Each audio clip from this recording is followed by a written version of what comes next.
નડિયાદ તાલુકા પંચાયતની નરસંડા સીટમાં ભાજપના ઉમેદવાર મનીષાબેન સુનિલકુમાર તડવી બિનહરીફ થયા. નરસંડા ગામે પ્રથમવાર ચૂંટણીમાં ઊભા રહેલા ભાજપના ઉમેદવાર બિનહરીફ હતા.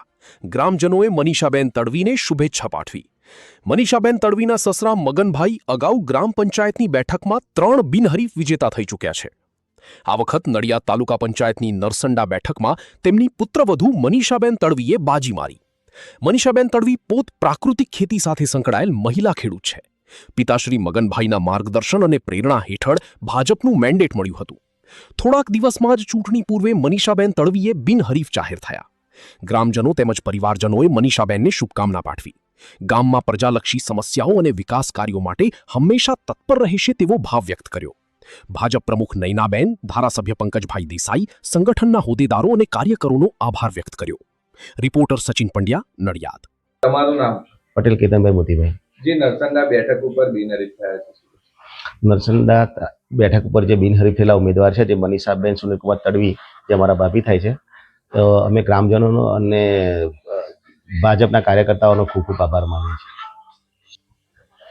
હા, ભાજપના કાર્યકર્તાઓ, નયનાબેન જિલ્લા પ્રમુખ, પંકજભાઈ સાહેબ, મુખ્યમંત્રી સાહેબ તથા બીજા કાર્યકર્તાઓનો અમે ખૂબ ખૂબ આભાર માનીએ છીએ.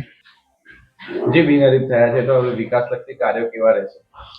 હવે આ જેમ નરેન્દ્ર મોદી સાહેબના વિકાસના કાર્યો જેમ ગામે ગામ કરતા થાય છે એમ અમે એમાં પણ આગળ જોડાતા રહીશું અને આગળ અમે બીજા જે વિવિધ કાર્યો બાકી છે અને નવા બીજા જે હશે તે કરતા રહીશું અને ગામને સારા એવા કાર્યો, વિકાસ કાર્યોથી અમે સજાઈશું.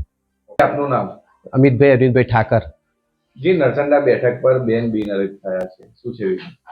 નરસંડા ગામમાં મનીષાબેન બિનહરીફ થયા છે અને ગામના લોકપ્રિય છે અને નરસંડા ગામજનોની ઈચ્છા જ હતી કે ભાઈ બિનહરીફ બેઠક કરીએ અમે, એટલે અમે કર્યું. અને જે ધારાસભ્ય પંકજભાઈ સાહેબ, નયનાબેન જિલ્લા પ્રમુખ અને સંગઠનના નરસંડા ગામના સંગઠનના જે કાર્યકર્તા હતા એ લોકોનો ખૂબ ખૂબ આભાર કે એ લોકોએ બિનહરીફ કરી. જે આગળ હવે ગામના વિકાસ માટે કેવા રહેશો? નરસંડા ગામમાં અમે વિકાસના મોદી સાહેબના અને ધારાસભ્ય સાહેબના જિલ્લા પ્રમુખ કહેશે અને નરસંડાના સંગઠનના જે કહેશે અને ગ્રામજનો કહેશે એ પ્રમાણે અમે વિકાસના કામો કરીશું.